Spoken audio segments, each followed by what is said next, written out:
Lakh lakh e rickshaw आरो auto' rickshaw सालायगिरिफोरनि थाखाय मोनसे गिदिर खौरां। ई-रिक्शा सालायगिरिफोरनि थाखाय गिबि मन्थ्रि डक्टर हिमन्त बिश्व शर्मानि गिदिर फोसावथाय।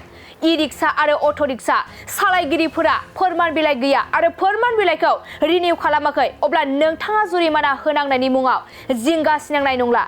जुदि ई-रिक्शा आरो अट' रिक्शा सालायगिरिफोरा माबाफोर जेंनानि थाखाय फोरमान बिलाइ रिनिउ खालामनो हायाखैब्ला रैखाथि बिफान हान्जानो जुरिमाना होनांनाय नङा।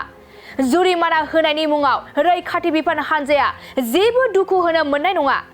नंगौ, बे बारनिफ्राय जेबो फोरमान बिलाइ गैयाब्लाबो नोंथाङा जुरिमाना होनांनाय नंला। जुदि नोंथाङा थिखानाय नेमफोरखौ सिफायगोन अब्लासो जुरिमाना होनांगोन आरो रैखाथि बिफान हान्जाया जुरिमाना लायै नेमखान्थिखौ सिफायनाया आयेनारि बिखान्थिखौ सोलिहोबाय थागोन। लोगोसे बाइक सालायगिरिफोरनि थाखायबो मोनसे गिदिर खौरां। नोंथाङा इन्सुरेन्स पलिउसन गैयाब्लाबो जुरिमाना होनांनाय नंला। नाथाय नोंथाङा हेलमेटखौ बाइक सालायोब्ला गानथारनांगोन। जुदि नोंथाङा हेलमेट गाना अब्ला नोंथाङा जुरिमाना होनो नांगोन।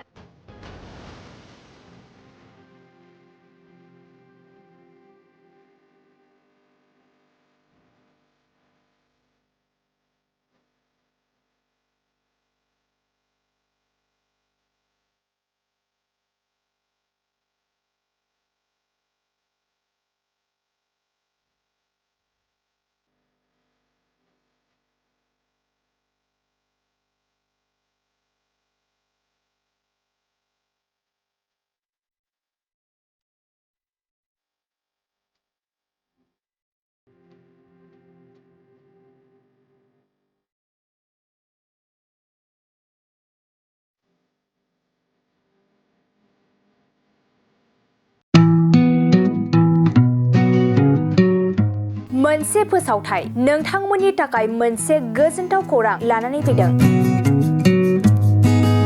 चिरां जिल्लानि सिङाव थानाय काजलगावनि सिफुं हटेलखौ गुवाहाटी नोगोरनि साखाथियाव थानाय सानसारियाव गोदानै मोनसे सिफुं हटेल ब्रान्च खुलिनाया नोंथांमोननि थाखाय गोजोनथाव खौरां लानानै फैदों। नोंथाङाबो जुदि गुवाहाटीयाव थायोब्ला एबा गुवाहाटी नोगोराव दावबायहैनाय समाव बर'नि दोरोङारि ओंख्रिखौ जानो लुबैयोब्ला गुवाहाटी नोगोरनि साखाथियाव थानाय सानसारियाव गोदानै बेखेवनाय सिफुं हटेलाव थांनानै जाहैनो हागोन। बे सिफुं हटेलाव नोंथाङा बाङाय बेसेनावनो बर'नि गोबां गुबुन गुबुन दोरोङारि जाग्रा ओंख्रिफोरखौ मोननो हागोन। अनला दाउ, सबाय दाउ, अमाजों नारजि, मैथा अमा, ना बाथोन, थारुन ना, थारुन अमा आरो गोबां बायदि बायदि बर'नि ओंख्रिखौ बे बर'नि सिफुं हटेलाव मोननाय जायो।